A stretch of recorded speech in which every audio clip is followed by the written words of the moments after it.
Yo, how's it going? Happy New Year. I've been up to a lot lately, but the most important thing is that I've reignited my Sonic the Hedgehog autism lately. I watched Sonic 3 with my parents and I was so gassed watching it. I ended up watching it twice. So I'm going to take you through like how much as growing up I was in love with Sonic, how it kind of fell off for me, and then how this movie kind of like reignited that spark. So I'll take you through my introduction to Sonic. So I had one of those old Dell computers when I was a kid. I must have been like 3 or 4 years old when we had this. And this is before like we even had the internet. So you had to like put the disc in this computer and like download the games. So we had Sonic 3D, Sonic R, and like this Sonic and Knuckles collection, which is like the old side-scrolling Sonic games from the Mega Drive or Genesis. And I loved them. They were so fun, especially the music in Sonic R. I was also 4 years old, so I wasn't good enough to finish the games, but I loved them. I didn't understand much about what was actually going on. I think I just liked the bright colors and the fancy music. So that was my sort of introduction. Then we leveled up a little bit. I got an Xbox, and that was when life kind of changed. So we had like the sort of like classic games right when console came out. So we got Halo, we got Burnout Free Takedown. That was a lit game. I might do another video on that by itself. And for my birthday one year, my mom was like, "What game do you want? You can have Simpsons Hit and Run, or you can have Sonic Heroes." And me not knowing she was gonna get me both, I asked for Sonic Heroes, and lo and behold, I got it. I played it, and oh my god, like the game is so sick. Like I even replayed it recently because I never managed to get all the Chaos Emeralds. I wasn't good enough when I was 6 or 7 years old, but I loved it. Like the music, the different characters you can play as, and also the fact that you can like play as different teams, different like versions of the story. And I don't know what specifically about it. Maybe just the whole vibe of 2000 games and the fact that I was a kid, but how it had me like in a chokehold. I loved it so much, and then grew up a little bit, and then we got Shadow the Hedgehog when that came out. That was sick as well, like a nice little edgy take on the game, and it had a lot of replayability because you had loads of different like story options. And then we got Sonic Riders. That was really fun, but again, I wasn't very good at the game, so I never managed to finish it off. So that's something I'll finish off next.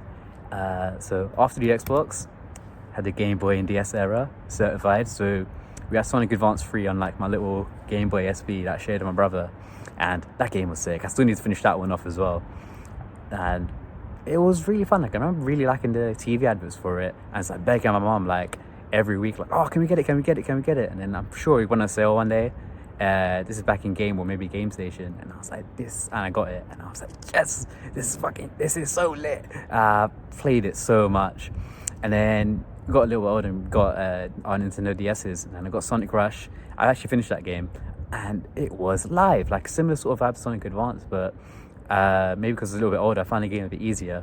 And obviously, you had two screens as well, so it's nice when they had like the little gameplay minutes that went from like the bottom to the top. So just great vibes. This was like peak Sonic for me. Like when I played it the most, I loved it.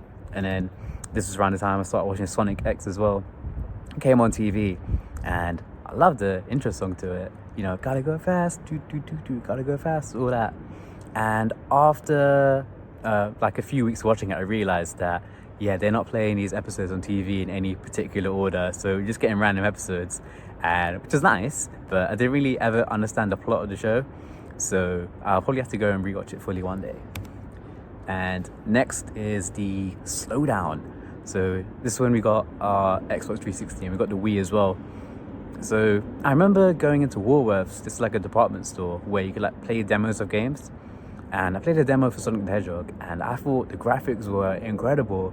So asked for the game for Christmas and got it, started playing it, and I was like, this game's really hard. Like I keep dying, I keep falling off buildings, and what's going on here? And at the time I thought it was just a skill issue. Maybe it was. So I kind of gave up on the game. And then later on we got Sonic Unleashed on the Wii, and that game was really fun. I remember getting to the last boss where you play Super Sonic against like big dark Gaia, and that wasn't good enough. I couldn't finish it off, so I'm gonna have to replay that as well. There's a lot of games to replay, but I remember really liking it. Even like the Werehog parts. I know it's a bit controversial, but I really enjoyed it. But overall, like I guess because it's sort of like those are the last sort of Sonic games to play for a while, and obviously Sonic 06, like reading about like the actual game afterwards, after playing it myself, I was like, oh, it's like a glitchy mess. That's why it's not very good. And when the game's coming out with like that kind of quality of like Sonic 06, and then me being a sort of like young teenager I was like, oh, when there's other games like Modern Warfare 2, let me just switch over to that. It was a bit more grown up. So that was when I kind of fell off Sonic for a bit.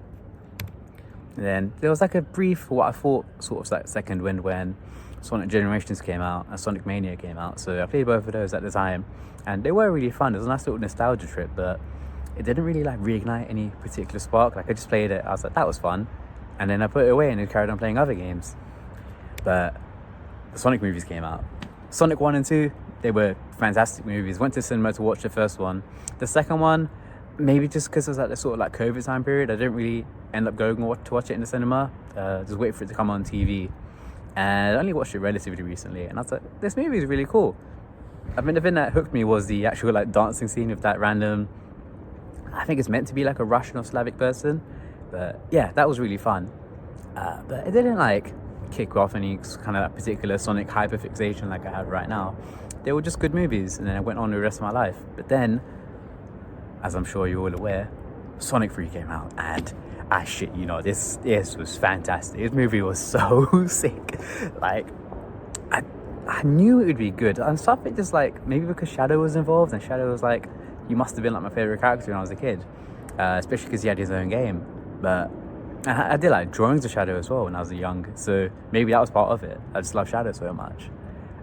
So I knew the movie was going to be hyped. So I took my parents with me to go watch it. I'm my older brother, and I thought it'd just be like a nice sort of family day out. Like I had some expectations, but I didn't expect it to be as good as it was. And I think the things I liked about it was like the story actually hit really well, surprisingly well. It was like, it's a kid's movie, and I knew what the story was between like Shadow and Maria, but seeing it on stage and how well it was acted, sorry, not on stage, on the big screen, and how well it was acted, I was like, this is peak cinema. And then it was like a perfect mix of like humor with like the tragedy, and then it also had like the insane hype moments as well. Like, so obviously spoilers if you're not already aware, but at the end of the movie when Sonic and Shadow get the emeralds, and then they go super, and then they play Live and Learn, and then I was in my seat like shaking. I was like, this is so lit. I got little reaction pictures there. It was so sick. So immediately after that, I was gassed. Like, I liked it so much. I actually ended up watching the movie twice. I watched it like last week again in 4DX. That's the one where like the seats actually move around with the action. Then like they'll shoot water onto you if it's like raining. They like have like gusts of wind. So they play those effects loads. And side note, horrible idea. If you go to watch the movie, don't get a big Tango Ice Blast, and don't get a massive bowl of popcorn. Had it on my laps. The seats were shaking. I was like holding on for dear life, hoping the drinks don't go everywhere. But I was so gassed at the same time because I see Shadow on the big screen. It felt like my inner like 7-year-old was like screaming inside, like, this is so lit. It was fantastic. And then this has kind of led to me having like a bit of like a resurgence of like Sonic interest. Like I've been in a chokehold since that watching Sonic 3. So for Christmas this year, I got Sonic Shadow Generations, and I was playing the shit out of it. I finished it in like 1 or 2 days. I banged it out. It was so fun. And then like when they had like the boss battles against the old bosses, so like when Metal Overlord came in for Sonic 3, I was like, this is peak video games. It's so fun. Yeah, one of like the top gaming experiences I've had in a while, probably since Tears of the Kingdom. It's great. And I didn't have enough after playing that. So like the other games, like the original Sonic Mania and Sonic Generations, I played them and they went on with my life. But for some reason now, I was like, I've got to play every Sonic game. So I played Sonic Adventure, Sonic Adventure 2. I didn't have a Dreamcast growing up or a GameCube, so I couldn't play them. So I got them on the Xbox. So I played them and I was like, these games are sick, especially Sonic Adventure 2. That game is fantastic. I wish I played it sooner. Other things I did, I started watching the Knuckles show, finished that off. That was great. Then I started watching this other show on Netflix, Sonic Prime. Banged that show out as well, and it's sick. And even now, like I said before, I'm replaying all these old Sonic games never finished. The Sonic games I never finished, like Sonic Unleashed. Next, I'm going to finish off Shadow the Hedgehog. Probably go through Sonic Advance 3 as well. And then I got some other games downloaded, like Sonic Rush Adventure. But honestly, like I've been hooked. I love it. I'm just so glad. Like this is peak video games. I'm glad that a series that's been through kind of like a lot, especially the sort of like mid-period between like 2006 and I want to say like now, where I was in quite a lull.